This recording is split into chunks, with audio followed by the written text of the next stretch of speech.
Hi, welcome to Fish on Fridays. I am Al McCauley, and every July 11th, the Catholic Church celebrates not only one of the greatest saints in church history, but I would argue one of the most important figures in Western civilization. And I'm talking about Benedict of Nursia, who was born in the year 480, about 70 miles outside of Rome. So he's in Italy.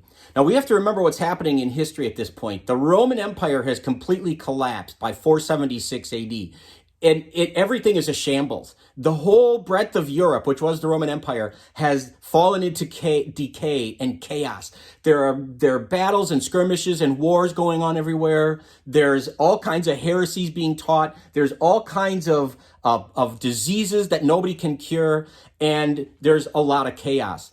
And at the same time, there are people who have just grown apathetic. They have grown materialistic. They don't care about their fellow man as much. And as a really smart guy who didn't know what to do, Benedict decided to basically run away. He went off to become what we call today a monk.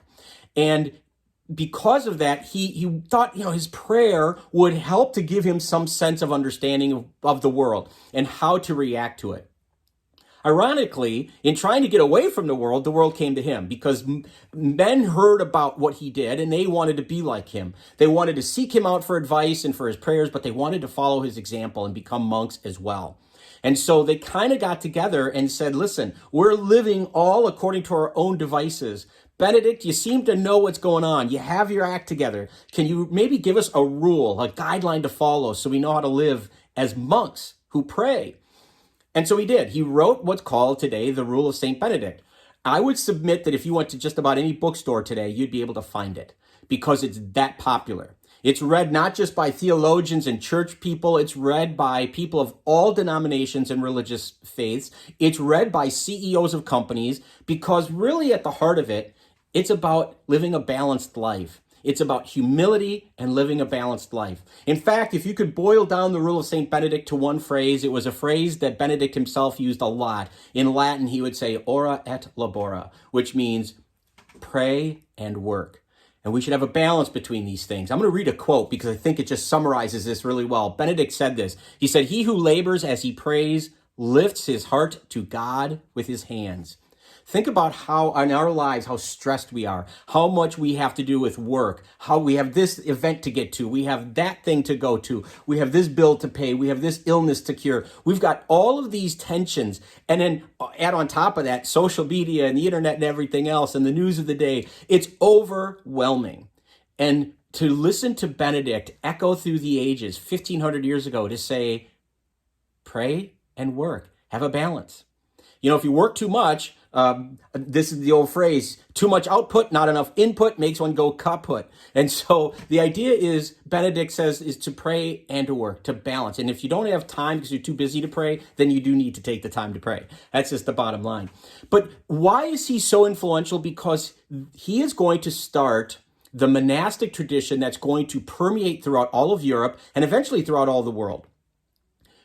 Religious orders later are going to take their cue from him. So for instance, like St. Dominic in the 13th century, when he starts his religious order, it's going to be patterned after him. So is St. Francis to some extent. And all of these other orders are going to learn from his rule, and they're going to expand on it or tweak it based on their spiritual gifts, their charisms. But Benedict is huge. His monks worked. They lived in self-contained monasteries. The chief one was called Monte Cassino. And what I mean by self-contained is everybody had jobs to do. They were farmers and they were into breeding animals, and they knew how to make things like out of wood, and they knew how to make clothes, and all of that kind of stuff. And so they knew medicine. They were all very self-contained, and they knew these things, and they made great advances in civilization.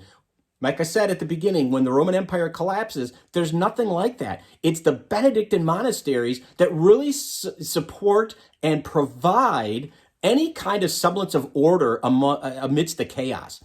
And it's the Benedictines that give us all these major inventions and breakthroughs in terms of those things I just mentioned: agriculture, science, the arts. all of that kind of thing, really is because of the great gift of the Benedictine order. So if you've ever had a glass of champagne, think of Benedictine. If you ever have a calendar that you use, think of Benedictine. I mean, these are all things that come from the religious order started by St. Benedict. And it's no wonder that the church rightly calls him the father of Western monasticism, a towering figure in our church, and I would say an incredibly influential person in our world's history.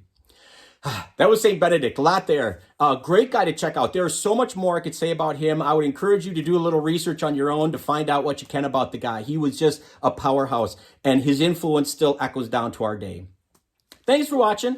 If you'd like to share this content, that'd be great. If you want to follow us on Facebook and subscribe to our YouTube channel, we'd appreciate that. Thank you very much for tuning in every Friday for Fish on Fridays. Until next time, be good to each other, and God bless.